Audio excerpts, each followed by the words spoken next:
Hello everyone, कैसे हैं आप सभी लोग। आशा है कि आप बहुत बहुत अच्छे होंगे।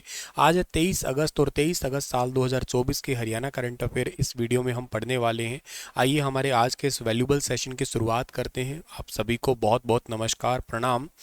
मेरे प्यारे बच्चों, आप लोगों से कल जो सवाल पूछा था उसका ठीक जवाब क्या होगा कि हरियाणा में किस वन को संरक्षित वन का दर्जा मिला है। तो संरक्षित वन का दर्जा मिला है, किसको मिला है? ये मिला है अरावली को मिला है, यानी कि ऑप्शन नंबर ए जो है सवाल का बिल्कुल ठीक रहेगा। और हाँ, अगर आप लोग एचएसएससी जेबीटी की तैयारी कर रहे हैं जेबीटी की, तो आप लोग स्टार आईक्यू एप्लीकेशन पे जाके शिक्षक बैच है उसको ले सकते हैं, ठीक है ना। आप लोगों के लिए बहुत ही वैल्यूबल सा बैच रहेगा ये। हाल ही में हरियाणा के किस आईएएस को चंडीगढ़ में बतौर गृह सचिव के लिए नियुक्त किया गया है? तो आईएएस अधिकारी हैं जिनको अपॉइंट किया गया है, इनका नाम है मनदीप बराड़।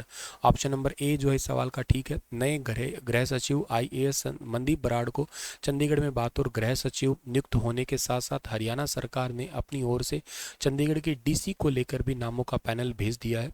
खास बात यह है कि पैनल 2013 बैच के आईएएस अधिकारी हैं और गुरुग्राम डीसी निशांत यादव और रोहतक डीसी अजय 2014 बैच से सोनीपत जिले में उपायुक्त मनोज कुमार का भी इसमें जो है ना नाम शामिल किया गया है।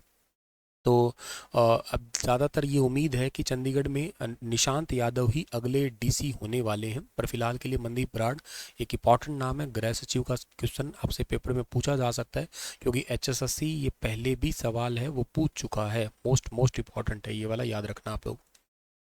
पैरा ओलंपिक के अंदर हरियाणा के कितने खिलाड़ी जाएंगे? अब आपको पता है रिसेंटली ओलंपिक होके हटे हैं, तो अभी जल्द ही पैरा ओलंपिक भी स्टार्ट होने वाले हैं, जो कि फिजिकली चैलेंज्ड होते हैं खिलाड़ी, उनके लिए गेम होते हैं। हरियाणा से इसमें टोटल 23 खिलाड़ी जाएंगे। कौन कौन से 23 खिलाड़ी जाएंगे?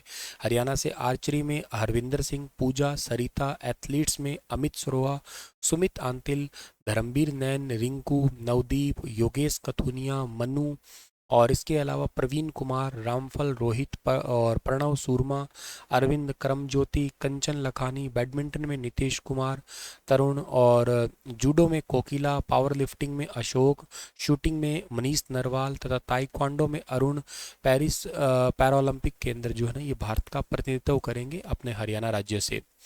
और अगला जो सवाल है वो भी इसी से रिलेटेड है, पर काफ़ी इंपॉर्टेंट है। एक इंडिविजुअली क्वेश्चन आपके पेपर में आ सकता है कि इस पेरिस पैरा ओलंपिक में हिस्सा लेते ही लगातार 4 बार पैरा ओलंपिक खेलों में हिस्सा लेने वाले पहले पैरा एथलीट हरियाणा से कौन बन जाएंगे? तो पहले पैरा एथलीट हरियाणा से बन जाएंगे, इनका जो नाम है Amit Saroha. Option number A जो इस सवाल का ठीक है।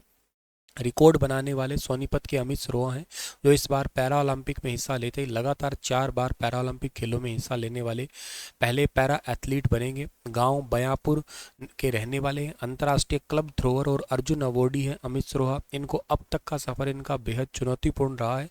अंतर्राष्ट्रीय में 26 और राष्ट्रीय प्रतियोगिता में 22 पदक हासिल करने वाले अमित सरोहा सड़क दुर्घटना में दिव्यांग हो गए थे। पहले हालांकि हॉकी खेलते थे ये, और बाद में इन्होंने जो है ना वो बेसिकली क्लब थ्रोअर को चूज़ कर लिया। ज़्यादातर खिलाड़ी थ्रोअर वगैरह या शॉट पुट वगैरह इन गेमों में हिस्सा लेने स्टार्ट कर देते हैं।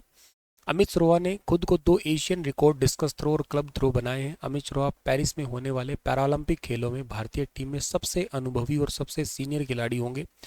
और इसके अलावा एशियन पैरा गेम्स में सबसे ज़्यादा 5 मेडल जीतने का रिकॉर्ड भी इनके नाम पे है। टोक्यो पैरालंपिक में भारतीय खिलाड़ियों ने वैसे टोटल 19 पदक जीते थे, जो कि काफ़ी इंपॉर्टेंट बात थी। के अलावा यहाँ पे पैरालंपिक खेलों में सोनीपत के अमित सरोहा के अलावा और भी 3 खिलाड़ी हिस्सा लेंगे, जिसमें पैरालंपिक में जैवलिन थ्रो में गोल्ड मेडल जीतने वाले पिछली बार के सुमित आंतिल, चक्का फेंक में धर्मवीर नैन और पैरा लिफ्टिंग में अशोक भी शामिल है। सोनीपत के खेवड़ा के रहने वाले वर्ल्ड रिकॉर्ड बनाया था पिछली बार जैवलिन थ्रो के अंदर सुमित आंतिल ने, वो भी हिस्सा लेंगे। एक बार एचएसएससी के पेपर में पूछा गया था ना, सीमा पूनिया आंतिल कहाँ से है? वो भी सोनीपत के इसी खेवड़ा गांव की ही है। तो ये वेरी इंपॉर्टेंट, ऐसे छोटे छोटे सवाल पूछ लेते हैं पेपर में। सोनीपत के सुमित आंतिला, इन्होंने F64 कैटेगरी के अंदर जो ना रिकॉर्ड बनाया। ये F64 क्या होता है? देखो ये फील्ड, जैसे इसके साथ में ये नंबर लगा होता है ना, इस ये नंबर क्या इंडिकेट करता है? ये नंबर अगर जितना ज़्यादा होगा ना, जैसे मान लो 65 होता, 66 होता, 67 होता, जितना नंबर ज़्यादा होगा वो उतना ही खिलाड़ी कम उतना ही ज़्यादा जो है ना वो नॉर्मल होगा, मतलब या कम डिसेबल होगा मान लो। ये नंबर जितना कम होगा, जैसे मान लेते हैं कोई ये यही नंबर F16 होता मान लो, तो उतना ही ज़्यादा डिसेबल होता पर्सन फिर। तो ये डिसेबिलिटी को इंडिकेट करने वाला नंबर है एक्चुअली, ठीक है। अच्छा, ओलंपिक में हरियाणा से कितने खिलाड़ी गए थे? तो कुछ न्यूज़पेपर 25 लिख रहे हैं, कुछ न्यूज़पेपर या कहीं ऑफिशियल में 24 है। ऑफिशियली एक्चुअली 24 है, वो 25 लिखने का कारण है, मुझसे भी एक दो बार किसी क्लास में 25 बताया गया हुआ, ठीक है। तो वो 25 बताने का कारण है, एक सहायक खिलाड़ी है, उनको भी कई बार जोड़ लेते हैं वो। तो वैसे 24 एथलीट है ऑफिशियली जो गेम में पार्टिसिपेट किए थे, ठीक है।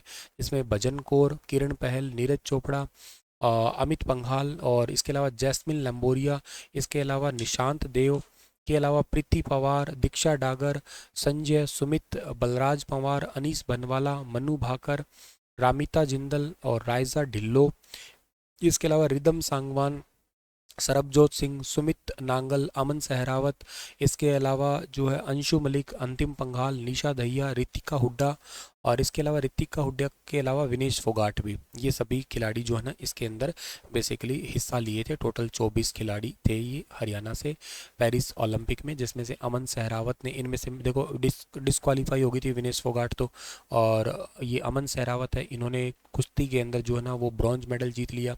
सरबजोत सिंह ने भी जो है ना मिक्स वाले इवेंट के अंदर मेडल जीत लिया मनु भाकर के साथ में, ठीक है। और इसके अलावा जो है ना इसमें हमारे जो नीरज चोपड़ा है उन्होंने भी मेडल जीत लिया, और मनु भाकर ने भी मेडल जीत लिया, ठीक है। चलिए अगला सवाल हमारे पास में कि जूनियर एशियाई कुश्ती चैंपियनशिप में हिसार जिले के रोहित नेहरा ने कौन सा पदक जीता? तो इन्होंने जीता कांस्य पदक। थाईलैंड के श्रीराचा शहर में 16 से 24 जुलाई तक हुई थी ये प्रतियोगिता, जिसमें अंडर 15 और अंडर 20 जूनियर एशियाई कुश्ती चैंपियनशिप में हिसार जिले के गांव नियाणा के रोहित नेहरा ने ब्रॉन्ज मेडल जीता है, और 87 किलोग्राम भार वर्ग में जो है ना इन्होंने खेला है, तो ये याद रखना आप लोग। चलो इसी के साथ ये सेशन समाप्त होता है, और आपके लिए जो सवाल होगा वो होगा कि हरियाणा के फरीदाबाद में जेसी बोस यूनिवर्सिटी की आधारशिला किसने रखी थी, कब रखी थी, ये भी बता देना आप लोग। Thank you so much, stay happy, stay healthy, मिलता हूँ अगली क्लास में। राधे राधे।